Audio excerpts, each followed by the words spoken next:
है क्रोनोज। मूवी की शुरुआत में रसायन विद्या में माहिर अम्बर्टो ओगिनिल नाम के एक आदमी को दिखाते हैं और सारी मूवी इसी आदमी के चारों तरफ घूमती है। साल है 1536। अम्बर्टो को एक कैंप में बंदी बनाया होता है, लेकिन वो वहां से भागकर वेराक्रूज मैक्सिको में जाकर बस जाता है। वहां वो एक सूबेदार के लिए घड़ी बनाने का काम करने लगा और फिर काफी सालों के गुजरने के साथ उसने तय कर ही लिया कि मैं कुछ ऐसा बनाऊंगा जिससे मैं हमेशा जिंदा रह सकूं। उसने अपने इस मशीन का नाम क्रोनोस रखा है और उस उपकरण को उसने एक मूर्ति के नीचे छुपा कर रख दिया है। देखने में तो वो उपकरण एक सोने की घड़ी जैसा दिख रहा है, जो कि आकार में स्क्रैप बीटल कीड़े जैसा है। 400 साल बाद यानी कि साल 1937 की एक रात को किसी बिल्डिंग की दीवार टूट जाती है, जिसकी वजह से बहुत सारे लोग मारे जाते हैं। मरने वाले लोगों में एक अजीब चेहरे वाला आदमी भी है, जिसकी त्वचा का रंग चांद की रोशनी सा सफेद और स्लेटी है। उस बूढ़े आदमी की छाती में बहुत बड़ा छेद हो गया है और आखिर में मरने से पहले वो बोलता है सुआ टेम्पोर। वो आदमी कोई और नहीं, खुद ओगिनिल ही है। अब सरकार उस मर चुके बूढ़े आदमी का घर ढूंढती है और वहाँ पर मिलने वाली किसी भी चीज के बारे में जनता को नहीं बताया जाता। बिल्डिंग में मिली सभी चीजों की जांच करने के बाद सभी चीजों की नीलामी कर दी जाती है। हालांकि नीलामी की गई चीजों की लिस्ट में कहीं भी क्रोनोस का जिक्र नहीं है और फिर सभी को लगता है कि ऐसी कोई चीज असलियत में है ही नहीं। ओगिनिल के घर में पैरों से लटकाया हुआ एक इंसान भी मिलता है, जिसका खून टपककर एक बर्तन में इकट्ठा हो रहा होता है। और अब मूवी सीधे 1996 में पहुंच जाती है, जहां पुरानी लेकिन खास चीजों को बेचने वाली एक दुकान दिखाई जाती है, जिसका मालिक ज्यूस ग्रिस है। एक दिन दुकान में वही मूर्ति दिखती है जिसके नीचे क्रोनोस को छुपाया गया था। मूर्ति ज्यूस और उसकी पोती अरोरा को मिली है। इसके बाद हमें एक अरबों खरबों वाली फैक्ट्री का बूढ़ा मालिक दिखाया जाता है, जिसका नाम डिला ग्वार्डिया है। ये बूढ़ा आदमी मरने से बहुत डरता है, इसीलिए वो बीमारियों को दूर रखने के लिए एक खास कमरे में रहता है। और इस बूढ़े डिला गार्डिया ने अपनी पूरी उम्र देवताओं की पुरानी मूर्तियों को इकट्ठा करने में निकाल दी है। वो ऐसा करके क्रोनोस को ढूंढना चाहता है। जब उसको पता लगता है कि देवदूत की एक पुरानी मूर्ति किसी दुकान में दिखी है, तो वो अपने भांजे एंजल को मूर्ति लेने के लिए भेज देता है। हालांकि ज्यूस उन्हें वो मूर्ति क्रोनोस के बिना ही बेच देता है और इस बात का एंजल को पता ही नहीं होता है।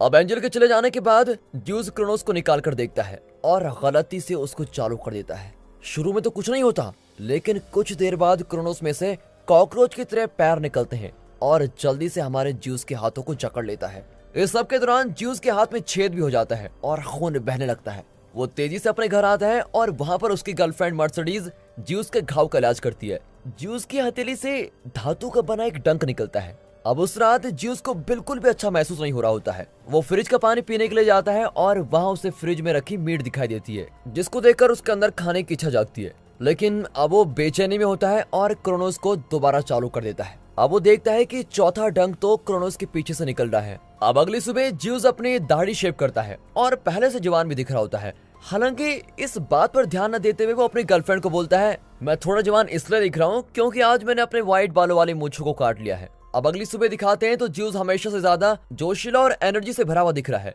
हालांकि वो फिर भी क्रोनोस के ऊपर ज्यादा ध्यान नहीं देता। और जब एंजल को पता लगता है कि उसको खाली मूर्ति बेची गई है, तो अब उसके गुंडे दुकान में आकर तबाही मचा देते हैं। गुस्से से भरा हुआ ज्यूस एंजल का सामना करने के लिए फैक्ट्री में जाता है। हालांकि वहां उसको डिला गार्डिया मिलता है और दोनों बैठ के बातें करने लगते हैं। डिला गार्डिया ओगिनिल की लिखी हुई हस्तलिपि ज्यूस को दिखाता है, जिसमें क्रोनोस के बारे में लिखा हुआ है। डिला गार्डिया बताता है, मैं अपनी बीमारी की वजह से कमजोर हो रहा हूँ और जल्द ही मरने वाला हूँ। कोई भी इलाज अभी तक मेरी बीमारी को ठीक नहीं कर पाया है, इसलिए क्रोनोस ही मेरी आखिरी उम्मीद है। वो अपनी बातों को जारी रखते हुए बोलता है, तुम्हें पता है क्रोनोस के अंदर एक अजीब सा कीड़ा छुपाया गया है। अब कुछ समय बाद डिला गार्डिया का ध्यान ज्यूस के हाथ पर बंधी पट्टी पर जाता है और वो बोलता है, तुम्हारे पास क्रोनोस है और तुम उसको इस्तेमाल भी करते हो। अब इससे ज्यूस बहुत डर जाता है और बूढ़े गार्डिया को चकमा देता है और वहाँ से भाग जाता है। जब वो वापस घर पहुँचता है तो उसको क्रोनोस मिलता ही नहीं। अब उसे महसूस होता है कि जरूर अरोरा ही क्रोनोस को अपने साथ लेकर गई होगी, इसीलिए वो जल्दी से घर की छत पर जाता है। अब ज्यूस देखता है कि उसकी छोटी सी अरोरा क्रोनोस के साथ खेल रही है। हैरानी की बात तो ये होती है कि अरोरा अपने दादाजी का चेहरा देखकर बहुत घबरा जाती है, लेकिन ज्यूस अरोरा को शांत करता है और क्रोनोस को टेडी बियर से बाहर निकालता है। इसके बाद एक बार दोबारा वो क्रोनोस का इस्तेमाल करता है और अब की बार वो अपनी छाती पर क्रोनोस का इस्तेमाल करता है। वो सोच रहा है कि क्रोनोस कैसे काम करता होगा, लेकिन अब उसको महसूस होता है कि क्रोनोस जो भी कर रहा है वो अच्छा ही कर रहा है। अगले कुछ दिनों तक वो काफी बार क्रोनोस का इस्तेमाल करता है, जिससे उसका शरीर जोशीला और एनर्जी से भरता जाता है। अब इसका फायदा उसकी शादीशुदा संबंधों में भी ठीक लगता है। अब एक दिन मर्सिडीज ज्यूस के नए साल की पार्टी में जाने की जिद करती है और ज्यूस भी पार्टी में जाने के लिए मान जाता है। मर्सिडीज हैरान है कि कैसे इतने कम समय में किसी के अंदर इतना बदलाव आ सकता है। बाद में दोनों प्यार के साथ डांस करते हैं हालांकि उनके साथ आई बेचारी अरोरा अकेली रह जाती है। अब वहीं पार्टी में एक आदमी की चोट लगती है और उसका खून भी निकल रहा होता है। हैरानी की बात तो ये होती है कि ज्यूस उस आदमी के पीछे पीछे बाथरूम में पहुंच जाता है और उस आदमी से बातचीत शुरू करता है। ज्यूस वहां पर पड़े खून को घूर रहा होता है और तब हमें पता लगता है कि क्रोनोस मशीन का इस्तेमाल करने वाला इंसान खून का प्यासा बन जाता है, बिल्कुल एक वैम्पायर की तरह। इसकी वजह से ज्यूस जमीन पर गिरा खून चाटने लगता है। तभी वहां पर एंजल आता है और लात मार के ज्यूस को बेहोश कर देता है। अब जब ज्यूस की आंखें खुलती है, वो अपने आप को एंजल की गाड़ी में पाता है। एंजल ज्यूस को बहुत मारता है और बोलता है, तुम क्रोनोस को मुझे दे दो। हालांकि जब ज्यूस बोलता है, मैं तुम्हें क्रोनोस कभी नहीं दूंगा, तब एंजल ज्यूस को एक खाई में धकेल देता है और देखने में तो लग रहा है कि ज्यूस मर गया है।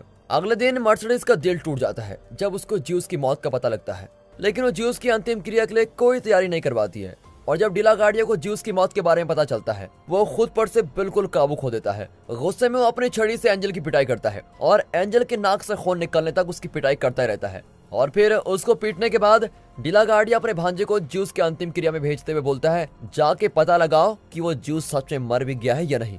फिर डी ला गार्डिया की बात मानते हुए एंजल ज्यूस की अंतिम क्रिया में जाता है और ज्यूस की नाक बंद करके ज्यूस को जगाने की कोशिश करता है। कुछ देर बाद उसको विश्वास हो जाता है कि ज्यूस तो सच में मर गया है, इसीलिए वो वहां से चला जाता है। अब बाद में टीटो नाम का एक आदमी दिखाया जाता है जो कि क्रियाक्रम का काम करता है। टीटो ज्यूस के ताबूत को जलाने की तैयारी कर रहा होता है, लेकिन वहाँ गैस वाली पाइप्स के पुराने होने की वजह से उसको ताबूत में आग लगाने में थोड़ी मुश्किल होती है। पाइप्स को ठीक करने की जरूरत है, इसलिए पाइप्स को ठीक करने के लिए टीटो कमरे से बाहर चला जाता है। तभी ज्यूस वापस से जिंदा हो जाता है और वहां से भाग जाता है। इसके बाद टीटो कमरे में रखे ताबूत को जला देता है, लेकिन वो इस बात से बेखबर है कि ताबूत तो खाली है। अब ज्यूस को दिखाया जाता है। उसको अब तक महसूस हो गया है कि क्रोनोस को इस्तेमाल करने वाला इंसान अमर हो जाता है। हालांकि उसके शरीर की सबसे ऊपर वाली चमड़ी उतरने लगी है, जिसके नीचे कुछ अजीब रंग की चमड़ी है। नीचे वाली चमड़ी ऐसे दिख रही है जैसे चांद की रोशनी में संगमरमर पत्थर दिखता हो। अब अगले सीन में दिखाते हैं तो मौसम बिल्कुल ठंडा है। ज्यूस अपने स्लेटी रंग वाले चेहरे के साथ इधर उधर घबराया हुआ घूम रहा है। वो एक जगह रुकता है और देखता है कि कब्र के ऊपर उसका खुद का नाम ज्यूस लिखा हुआ है। और दुख से भरा हुआ ज्यूस अपनी प्यारी मर्सिडीज को फोन करता है, लेकिन मर्सिडीज को लगता है कि कोई मेरे साथ मजाक कर रहा है और इसलिए वो कॉल काट देती है। आखिरकार ज्यूस अपने घर पहुंचता है और देखता है कि उसका पूरा घर क्रिसमस की लाइट से जगमगा रहा है और सुंदर तरह से सजाया हुआ भी है। घर में उसका स्वागत अरोरा करती है, जो कि मासूमियत से अपने दादा से पूछती है, दादाजी आप इतने दिनों से कहाँ थे? अभी ज्यूस खुद को बहुत कमजोर महसूस कर रहा होता है और बहुत थक भी गया है, इसीलिए वो दोबारा खुद पर क्रोनोस का इस्तेमाल करता है। हालांकि उसके शरीर में ताकत तो जरूर आ जाती है, लेकिन जल्दी उसको महसूस होता है कि क्रोनोस के लगातार इस्तेमाल करने से कुछ गलत असर भी होते हैं, जैसे कि दिन की रोशनी ज्यूस के लिए काफी खतरनाक है। इस वजह से वो एक पुराने ट्रंक में सो जाता है। अब ज्यूस की बुरी हालत के बाद भी हमारी प्यारी अरोरा ट्रंक के ऊपर पेंट करने लगती है ताकि वो अपने दादाजी को अच्छा महसूस करा सके। अब एक दिन ज्यूस अपनी प्यारी मर्सिडीज के लिए लंबा चौड़ा खत लिखता है। वो लिखता है, मैं इस खत की मदद से तुम्हें बताना चाहता हूँ कि किसी तरह से मैं अभी भी जिंदा हूँ, लेकिन ऐसे जिंदा रहना बहुत दर्दनाक महसूस हो रहा है। वो अपनी बातों को जारी रखते हुए लिखता है, मैं कुछ समय से गलत चीजों में फंसा हुआ हूँ और गलत काम कर रहा हूँ, लेकिन अब मुझे वो सब कुछ सही करना है। आखिर में वो लिखता है कि मुझे विश्वास है कि मैं जब भी तुमसे मिलूंगा तो तुम मुझे तब भी स्वीकार कर लोगी। इसके बाद ज्यूस डी ला गार्डिया के गोदाम में जाता है और वहां पहुंचकर उसको पता लगता है कि अरोरा तो मेरा पीछा करते हुए यहाँ तक पहुंच गई है। ज्यूस अरोरा को डरा के भगाने की कोशिश करता है, लेकिन उसका कोई फायदा नहीं होता। क्रोनोस के बारे में और जानकारी निकालने के लिए दोनों मिलकर गोदाम की जांच करने लगते हैं और किस्मत से छोटी अरोरा को एक किताब मिल जाती है जिसको अमटो ओगिनेल नहीं लिखा हुआ है। ज्यूस उस किताब को देखता है, लेकिन उसको जल्द ही महसूस होता है कि किताब के कुछ पेजेस गायब हैं। अब तक उसका शरीर बिल्कुल सफेद दिखने लगा है, जैसे कि उसके शरीर में खून बचा ही ना हो। तभी वहाँ पर डी ला गार्डिया आता है और बताता है, मैंने ही किताब के कुछ पन्ने खा लिए हैं। इसके बाद वो ज्यूस के चेहरे पर लटक रही चमड़ी को खींच लेता है, जो कि अब धातु जैसे लगने लगी है। अब वो बात कर रहे होते हैं तो ज्यूस का ध्यान भटकाते हुए डी ला गार्डिया अपने भांजे को बुला लेता है। एंजल तंग होकर बोलता है कि ये बूढ़ा तो मुझे रात को भी चैन से जीने नहीं देता। हालांकि फिर भी वो उसकी बात को मानकर बाहर चला जाता है। इसके बाद डी ला गार्डिया ज्यूस को बताता है, मुझे जिंदा रहने के लिए क्रोनोस मशीन और उसके साथ ही इंसान के खून की भी जरूरत है। अब ये बात सुनकर ज्यूस क्रोनोस मशीन निकालता है और बोलता है, प्लीज इस मुसीबत से मुझे बचा लो। दोस्तों, वीडियो को मैं कुछ समय के लिए रोक रहा हूँ। हम इंसान हैं, अमर होने के लिए कितने तरीकों को ढूंढने की कोशिश करते रहते हैं, लेकिन इस मूवी को देखकर मुझे ये महसूस हो रहा है कि अमर होना एक शाप या अभिशाप से कम नहीं है। अमर होने वाला इंसान मरेगा नहीं, लेकिन जिन लोगों को प्यार करता होगा उन लोगों को मरता देख देख कर वो अंदर से खुद भी मरता जाएगा, लेकिन उसका शरीर कभी नहीं मरेगा। दोस्तों, आप इस बारे में क्या सोचते हैं कमेंट करके बताइए। ज्यूस का दर्द दुख देखने के बाद भी डिलागार्डिया पर कोई फर्क नहीं पड़ता। वो तो पागलों की तरह ज्यूस पर हमला कर देता है ताकि वो ज्यूस का दिल निकाल सके। ये देखकर अरोरा बहुत घबरा जाती है, लेकिन समय को बिना गवाए वो एक लंबी छड़ी उठाकर डिलागार्डिया के सर पर मार देती है। अब कुछ देर में दिखाते हैं तो ज्यूस जाग जाता है, लेकिन डिलागार्डिया का बहुत खून बह चुका है, इसलिए वो मर भी जाता है। अब ये देखकर ज्यूस नदी में पड़ी लाश में से खून पीने लगता है। इसके दौरान ही एंजल भी वहां पर पहुंच जाता है, जिसकी वजह से ज्यूस और अरोरा को वहां से भागना पड़ता है। जब एंजल को पता लगता है कि उसके अंकल मर गए हैं तो वो खुशी से बहुत हंसता है और बोलता है अब इस बूढ़े का सब कुछ मेरा हो चुका है और ये सब कुछ मुझे ही मिलेगा। तभी अचानक डिलागार्डिया बोलता है बेटा मेरी मदद करो, लेकिन मदद करने की जगह एंजल अपने अंकल को पूरी तरह से मार देता है और बोलता है मैं इंतजार कर करके थक चुका हूँ। जब एंजल अपनी जीत का जश्न मना रहा होता है तभी ज्यूस आ जाता है और पीछे से एंजल के ऊपर हमला कर देता है। फिर ज्यूस अरोरा को लेते हुए छत के ऊपर भाग जाता है, लेकिन एंजल अब भी उनका पीछा करते हुए ऊपर पहुंच जाता है। आखिर में एंजल दोनों दादा पोती को पकड़ ही लेता है, इसलिए ज्यूस अपनी प्यारी पोती को बोलता है तुम भाग जाओ, तब तक मैं उस एंजल का सामना करता हूँ। अफसोस की बात यह होती है कि ज्यूस एंजल के सामने टिक नहीं पाता। एंजल लगातार एक लोहे के डंडे से ज्यूस को मारता रहता है। जल्दी ज्यूस बहुत कमजोर हो गया है और अब वो खुद को पिटाई से बचा नहीं पा रहा है। फिर मौके का फायदा उठाते हुए एंजल अरोरा के पीछे जाता है,